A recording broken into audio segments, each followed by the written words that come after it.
For my monologue animation, I've chosen the first 3.5 minutes of the song How I Met My Ex by young rapper Dave. This song is a spoken word style rap over a minimalistic piano melody and makes for a perfect monologue since it tells the true story of Dave's experience with a girl.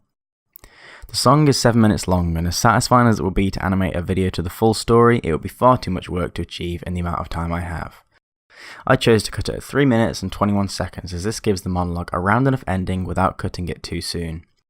I decided early on that this would be my source material, so got to work straight away drawing rough Photoshop storyboards to combine into a pre-visualization. I drew almost 150 boards and put them all together in time with the song to get an idea of the pacing of the animation. This was a very useful pre-production exercise as I could refer back to it whenever I moved on to another line and I didn't have to constantly think of creative visuals. Also, the scene transitions flowed naturally by plotting out the whole animation to start with. Because the animation is very dependent on the lyrics, I created a document with all the lyrics on, with timestamps, grouping and splitting up the lines to fit with the different scenes. This is my way of tracking how much I've done and easily aiming to get certain amounts finished. I divided up the 32 lines over 8 weeks, which equaled a rate of 4 lines of animation a week for me to get it finished on time. By that timeline, I'd still have 10 days for overall tweaks and mastering after the 8 weeks. The scenes in my animation can be split up into 2 main categories, image and motion graphics and green screen and compositing.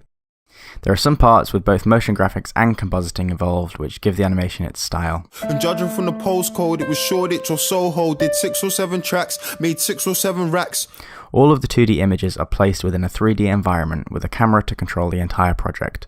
I knew I wanted the 2D images in a 3D space so that I could bring elements out towards the camera and shift focus between them, using After Effects depth of field and focus controls. The majority of the 2D elements are social media recreations, which I created in Photoshop from Twitter and Instagram templates that I found online.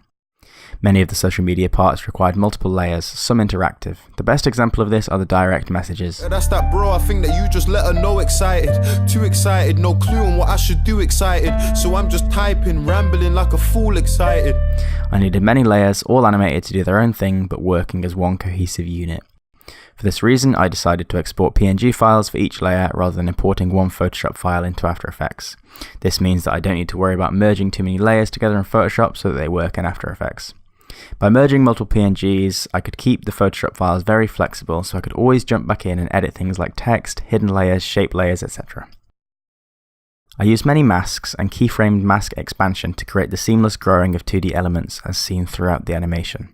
In contrast to these clean social media user interfaces, I had silhouette environments to set the action in when the location was a main factor in the lyrics. Surrounded by my friends, random ends on some staircase, so much for a first date. To create these, I found a background plate on Google and built it up from there with multiple other images, always conscious to add multiple layers to give depth.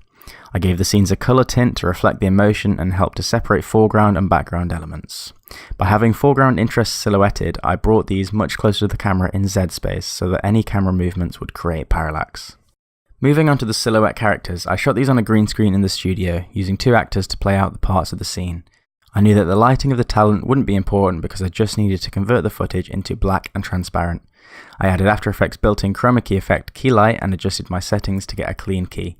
I shot the green screen footage in 4K on the FS5, this meant that I had to use 8-bit colour depth and 420 subsampling rather than 10-bit 422 at 1080. This was an informed decision as I was more likely to need the higher resolution footage in the edit to crop and zoom as opposed to having the cleanest chroma key resulting from a 422 codec. This type of chick, she got a spark like you were lighting spliffs. You know you like her when you're thinking about your words. By converting the green screen to black subjects against transparency, I could hide some of the minor imperfections by adjusting the luminance values with a levels effect. Overall, I'm happy with the finished product of my animation. The majority of it looks very similar to the original animatic. All of the keyframe movement is smooth and the 3D environment is built up and maintained well through the use of depth and the slow wiggle expression I added to the camera to give the animation a whole new dynamic feel. Traveled in a cold sore when I crossed the road, grey hoodie under a coat. All of the graphic elements are high quality enough to fit well together, apart from the keyboard PNG, which is as big of an image as I could possibly get without compromising the style. But on a whole, it isn't very noticeable. This was an ambitious project, and I believe the early and in-depth planning really helped me to get it all done in the time and to a good standard. If I were to repeat the project, I would try to stick to a more cohesive visual style, as by mixing social media UI and layered silhouette environments, the animation seems somewhat unlinked between sections. This will be much different of a case depending on the song or monologue chosen.